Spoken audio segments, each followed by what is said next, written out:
Hello again. So as this video says, it's another private equity video, expanding on what I discussed in the previous video. Yeah, the title is a little provocative. It says what happens when private equity turns into turbo cancer.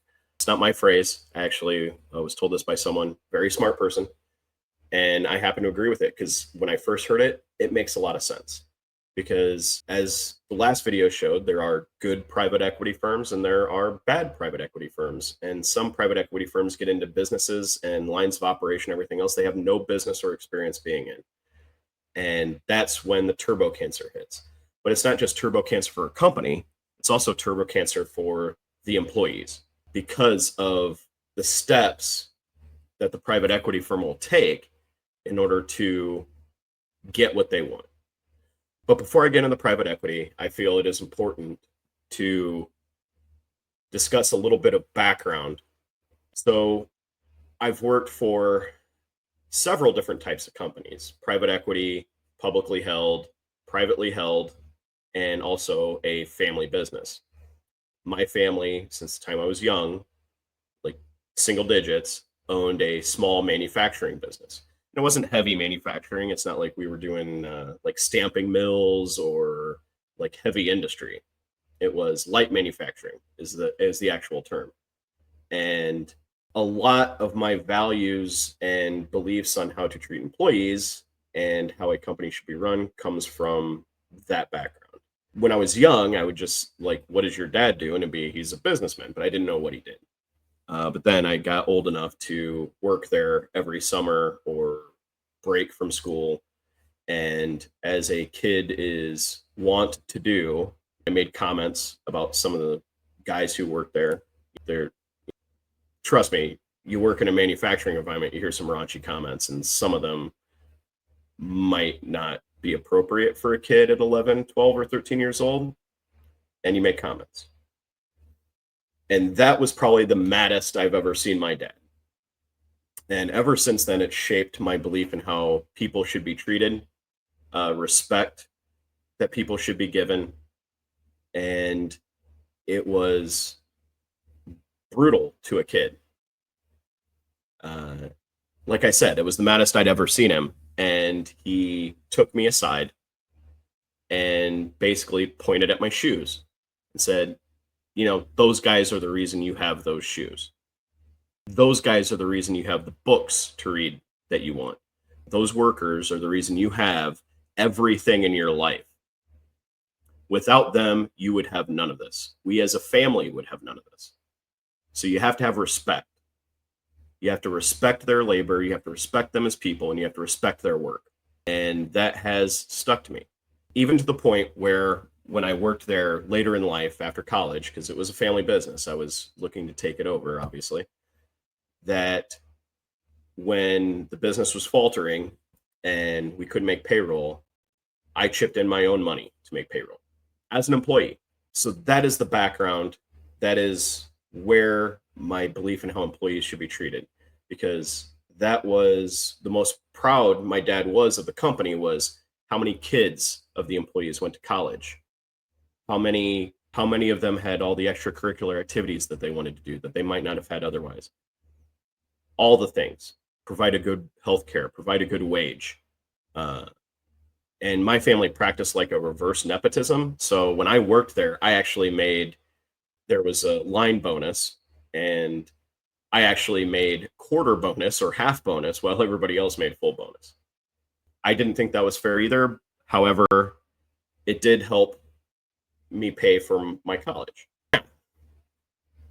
When that business ended, and because of economic environment, the industry we were in, I went to work for a privately held company that was started and run by a gentleman who had inherited a lot of money from his parents who were in the same or similar type of business.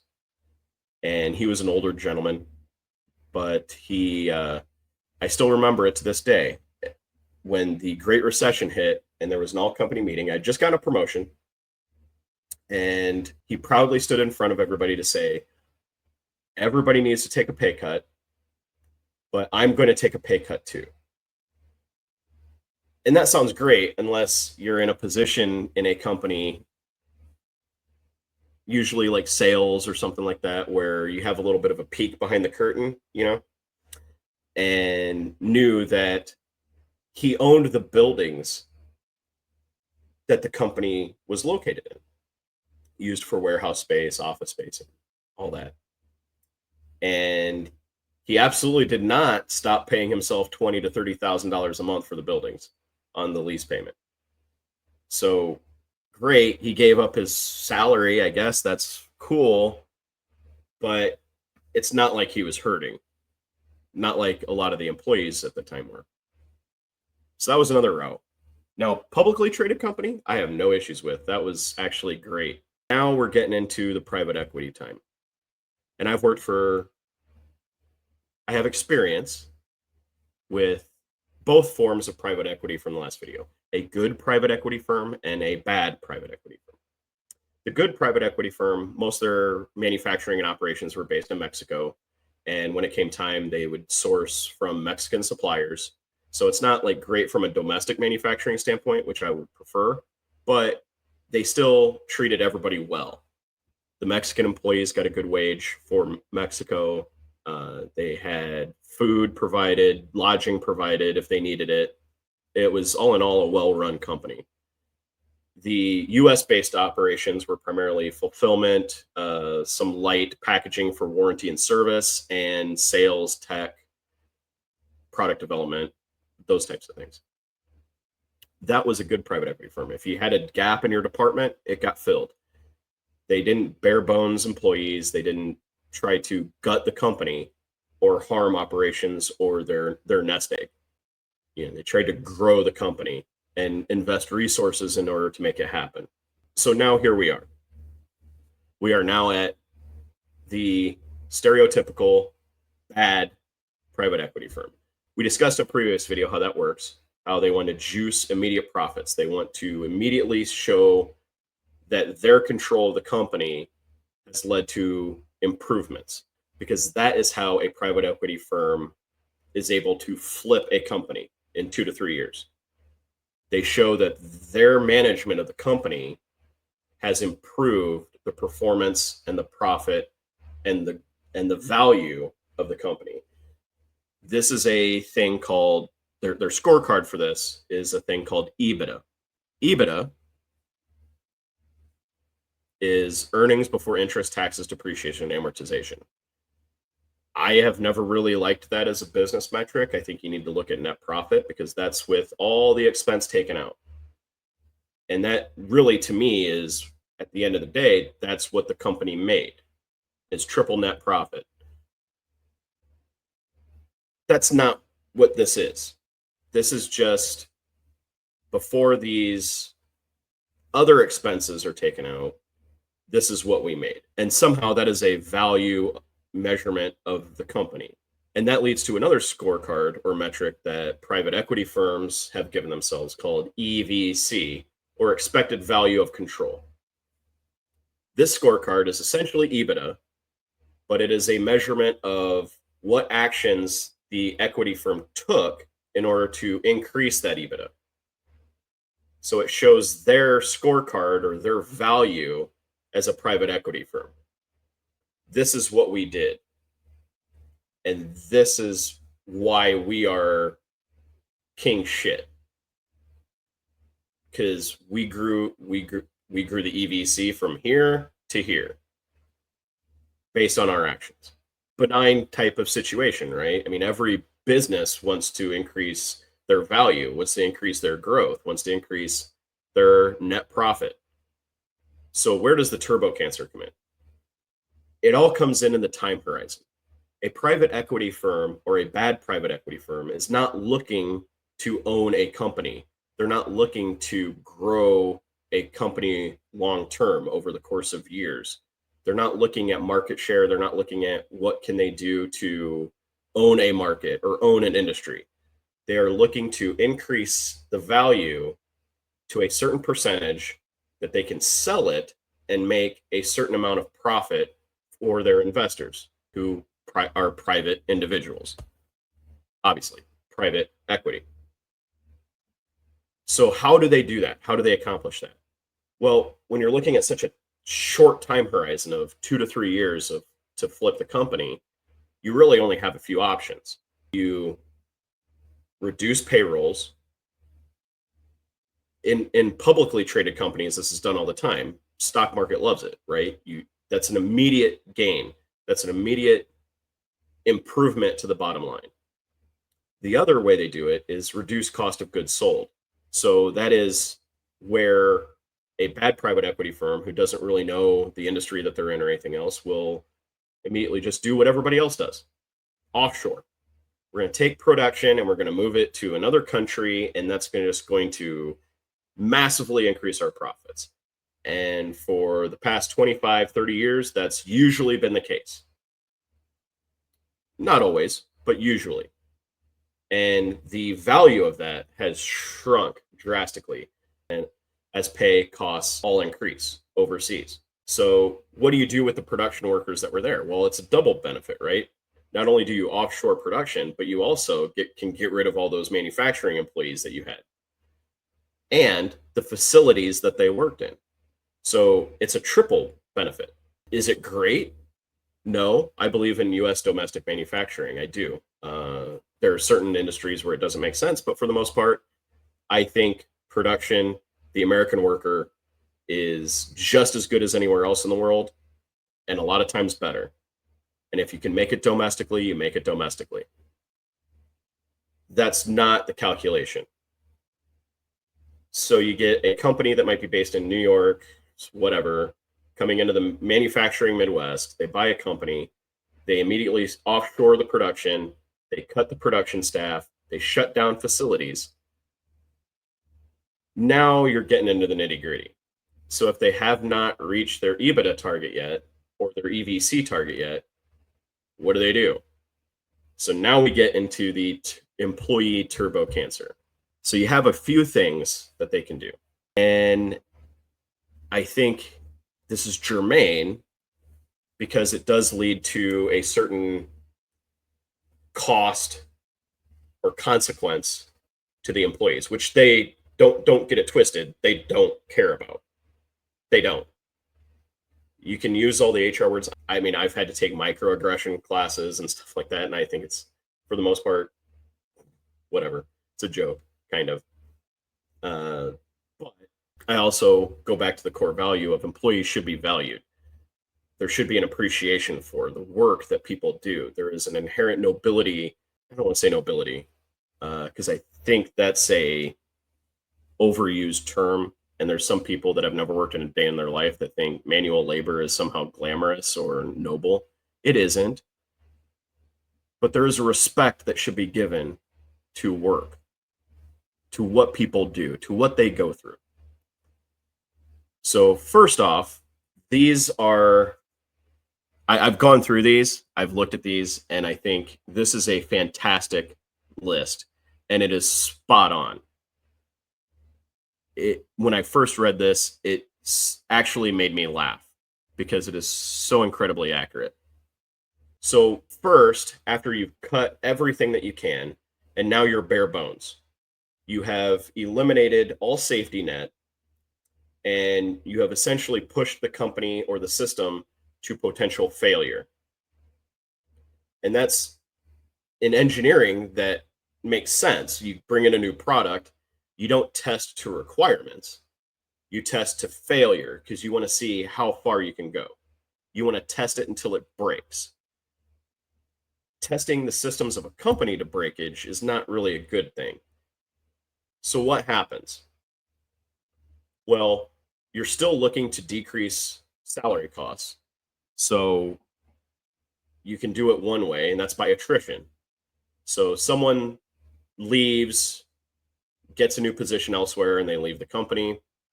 You don't hire them back in, or you don't go outside the company to hire someone with the skills, experience to do the job well.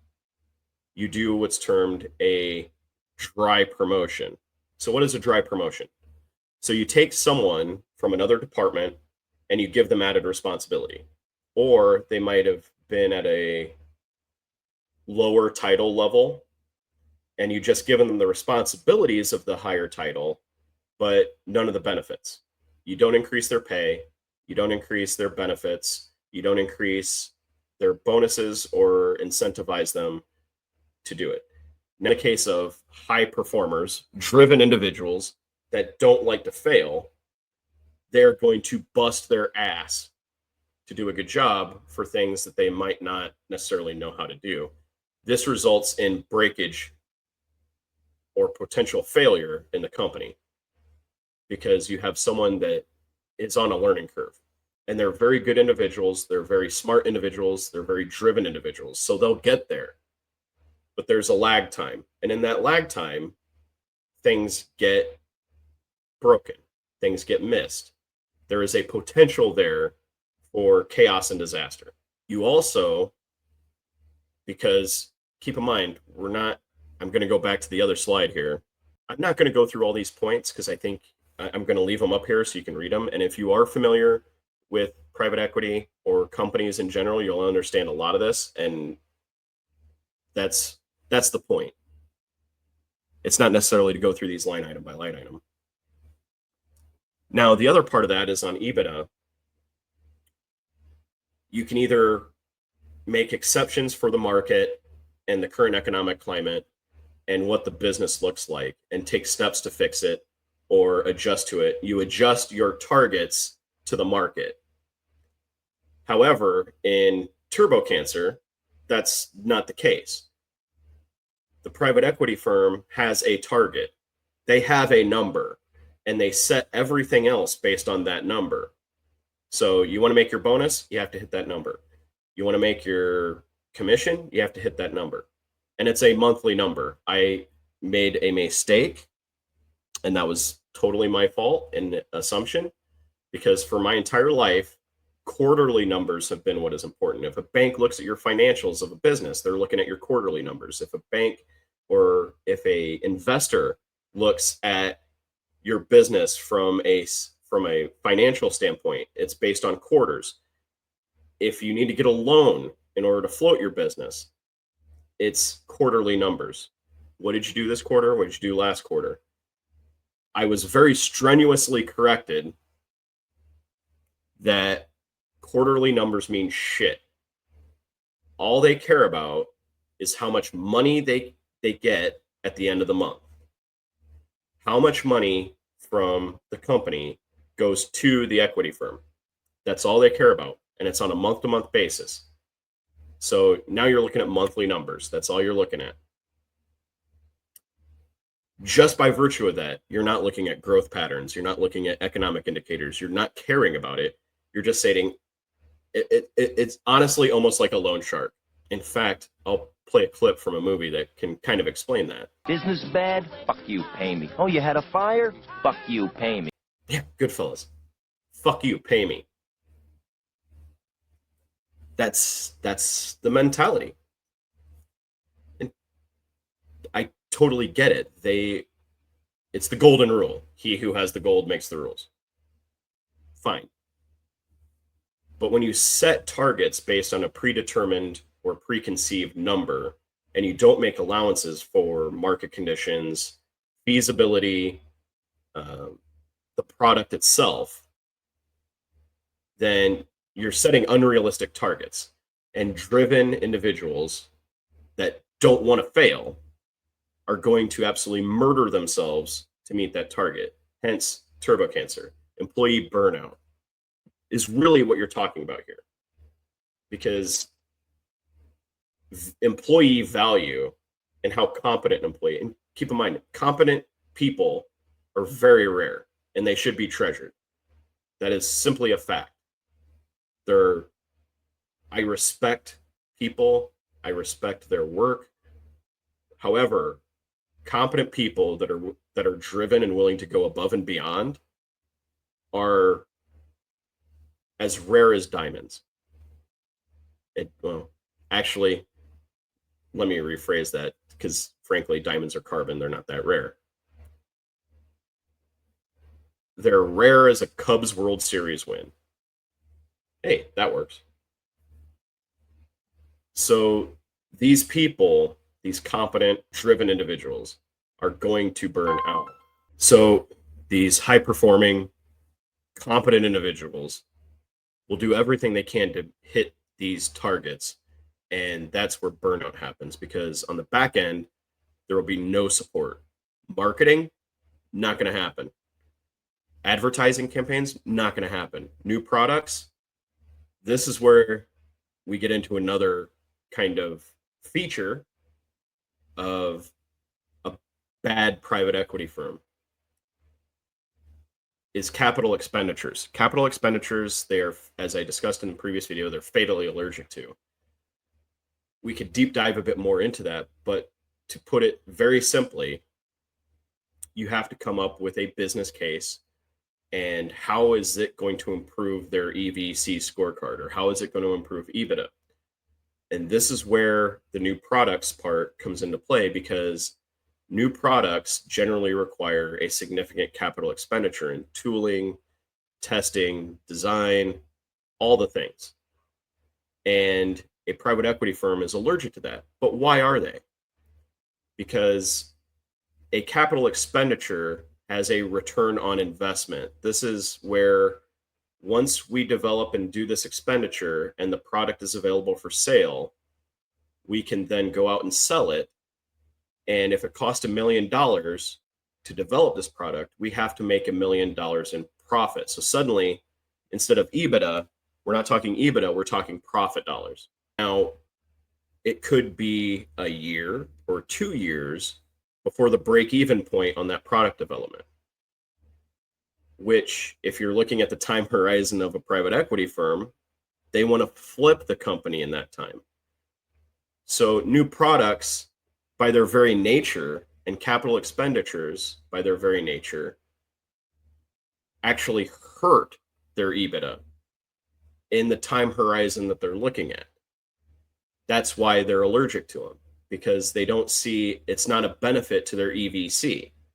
It's a benefit to the company. It's a benefit to the long-term growth of the company. It's a benefit to the employees. It's a benefit to people's incentives and goals and targets, but it doesn't benefit the private equity firm.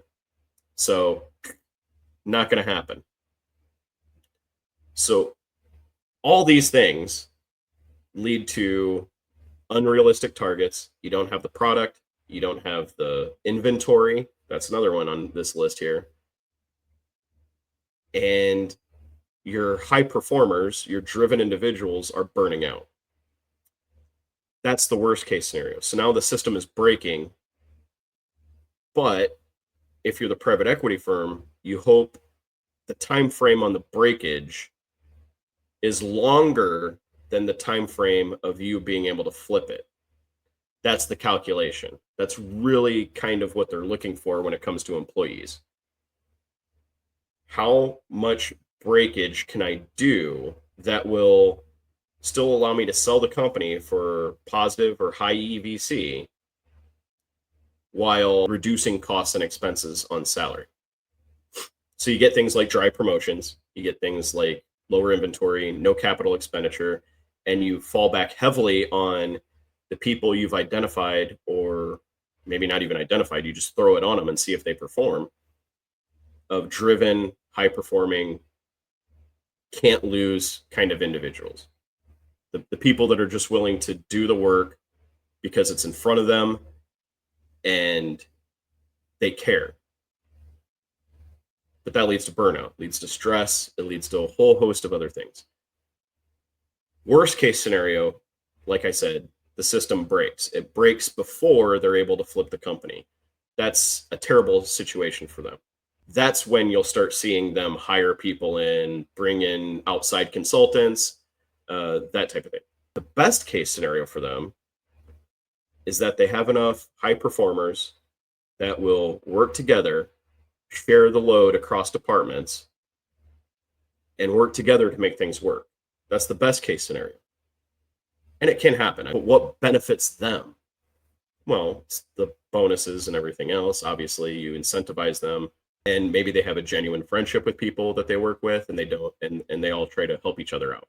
The other part of it is, when I talk about breakage, It's the system fails, things get dropped. You have some employees in there that only care about their individual KPIs, not the overall health of the company.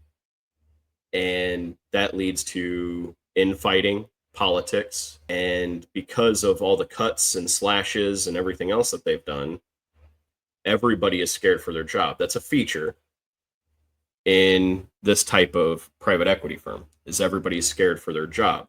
Hence, they will do what is asked of them above and potentially above and beyond what they believe, but it's kind of a fear-based system of rule. When I say it's a feature, I say it's the people that are put in place to implement the policies of the private equity firm, right? And hypothetically, just hypothetically, when discussing employee layoffs and everything else, and this is what is anathema to me in my understanding of how I was raised and how I believe, is that they can literally laugh off the idea of people being upset or being in a bad mood because they just did a mass layoff.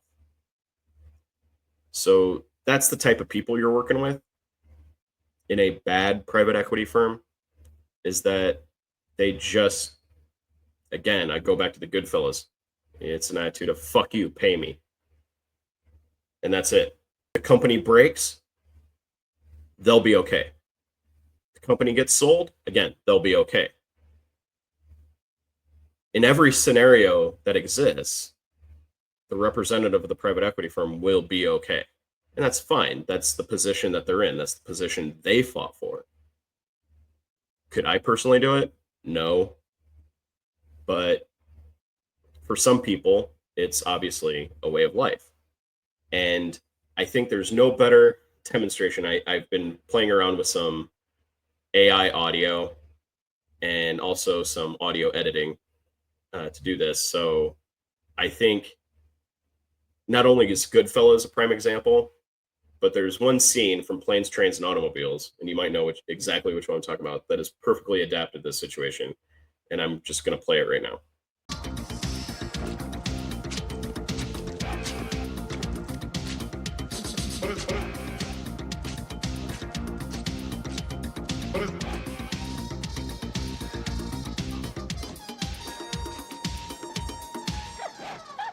Oh, Jean Marie, you're a stitch. No, Mom's gonna do the turkey. Yeah, Dad wants ambrosia, so I guess we gotta get those miniature marshmallows. And I'll do the crescent rolls, and you do the cranberries. You know I can't cook. Oh. Yeah, well, I'll see you tomorrow then. Gobble, gobble. Oh, bye-bye.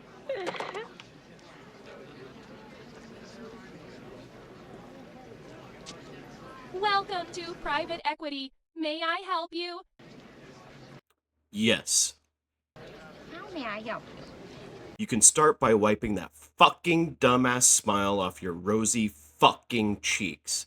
Then you can give me a fucking product map, a fucking marketing campaign, a fucking safety stock, a fucking supply chain, a fucking ops team, 4 fucking new products, and a rollout plan. I really don't care for the way you're speaking to me. And I really don't care for the way your company left me in the middle of fucking nowhere with fucking no products to a fucking sales target that isn't fucking reasonable. And I really didn't care to fucking work to a fucking burnout and around a fucking bureaucracy to get back here to have you smile at my fucking face. I want a fucking incentive right fucking now. May I see your business case and EVC?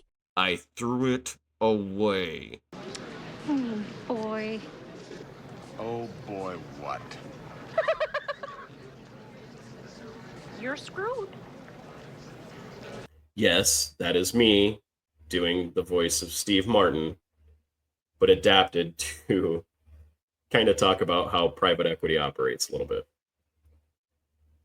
Just some humor at the end here. If anybody has made it this far, I'm going to do more of these. This video is more talking about the employee impacts of a bad private equity firm and how they can really tank a company without even really meaning to. In fact, it's kind of a feature, it's not a bug. Employee burnout is a real thing. Employee stress is a real thing. And unless you address it with modification of targets, incentives, actual incentives that you get somewhat more immediately than a year in the future, then it requires other people to assist, step up, or at least help out to prevent a system from breaking. Anyway, thank you for watching. I really do appreciate it. This is different than the normal videos I do, but these are the ones I enjoy. So thank you for watching, and please hit like and subscribe. If we could get some discussion going on in the comments, that'd be awesome. And have a great day.